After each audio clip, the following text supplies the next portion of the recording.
దోమలు ఉన్నాయి కదా, లైట్గా ఉండే బాగా చెట్లు ఏం ఉన్నట్టు ఏం లేదు. నా అందరికి నమస్కారం. ఈయన రైతు వాళ్ళ బామర్ది అయినా నా మీ పేరునా ఏ ఊరినా ఇదే మండలమా నా ఇది ఏ జాతినా ఇది లలితనా నా ఏమేమి వేశారు నా ఈ చెట్టుకి 10-20 మాత్రమే వేశారు. ఎరువు ఏం వేశారు తిప్పెరువు అవునా నా ఎన్ని రోజులు అయింది నాటిది 25 రోజులకి ఇంత పంట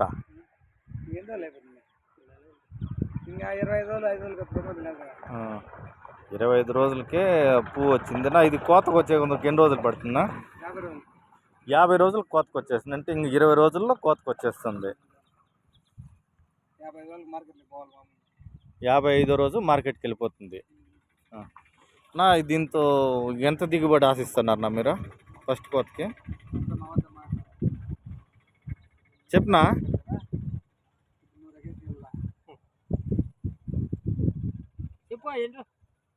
ఎంత దిగుబడి ఆశిస్తున్నారు సరేనా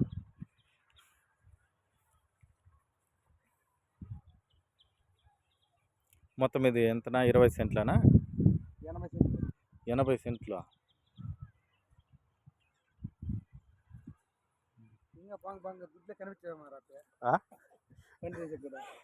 ఆడ కనిపిస్తే అంత ఫోన్ పేలు వచ్చే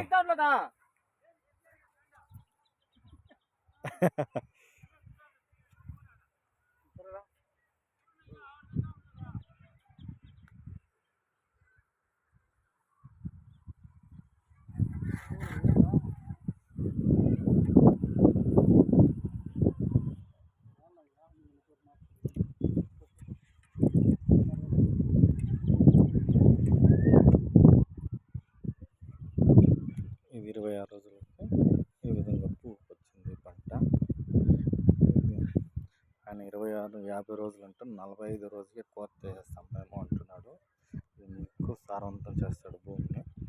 ఈ సారవంతం చేయడంతో చూడండి జస్ట్ ఒక 25 డేస్కి పువ్వు వచ్చేసిందండి. ఇది చాలా ఆశ్చర్యంగా ఉంది. ఇది 35 రోజులు కానీ 36 రోజులకి వస్తుంది పువ్వు. ఇది ఆల్రెడీ పువ్వు వచ్చింది. కాయకి 10-12 రోజులతో కోతకు వచ్చేస్తుంది. అంటే ఆయన చెప్పినట్టు 40-45 రోజులకి పంట తీసేస్తారు ఫస్ట్ కోత. ఇది చెట్టు ఇప్పుడు పలసనంగా ఉంది కదా, ఇదే 15 రోజుల తర్వాత ఇంకా వేపు వస్తుంది. ఇది సుమారుగా 80 సెంట్లలో ఇది పంట బ్రహ్మాండంగా చేస్తారు. ఈయన పంట ఈయన వృత్తే ఇది. చూడండి వాళ్ళు సాలెత్తున్నారు ఆల్రెడీ. ఇది మూడోసారి సాలెత్తున్నది 25 రోజుల్లోనే. సాలెత్తుతూ ఈయన చూడండి అప్పుడే పువ్వు తెలుస్తుంది కదండి. అక్కడ ఈ పువ్వు చాలా దిగుబడి వస్తుందండి. ఈ దిగుబడి ఫస్ట్ కోత ఈయన 2 క్వింటాలు తీస్తామంటున్నాడు ఫస్ట్ కోతకి. ఇది సుమారుగా 4-5 నెలలకు వస్తుందండి తోట. ఇది 40-50 రోజుల్లో మేము మొదటి కోత కోస్తామంటున్నాడు. ఈయన చేసే దీన్ని చూస్తుంటే ఇంకా ఎక్కువ దిగుబడి వచ్చేమో తెలుస్తుందండి.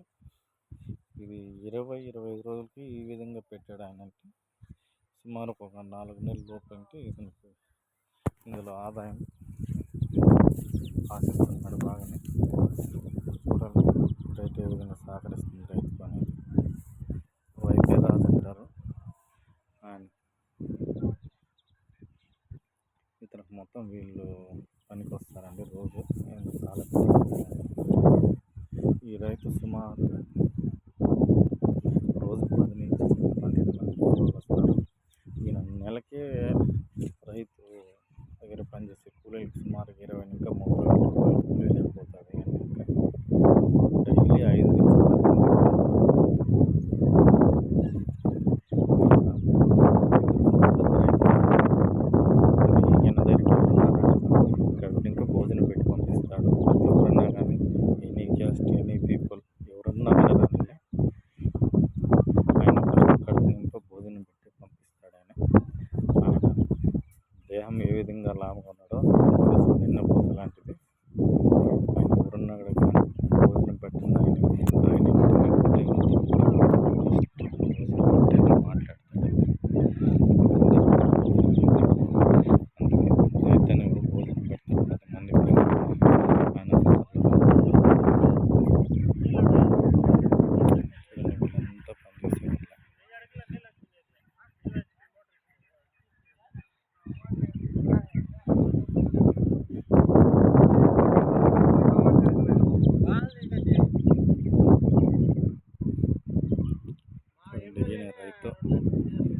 వీడియో ఎండ్ చేస్తాను.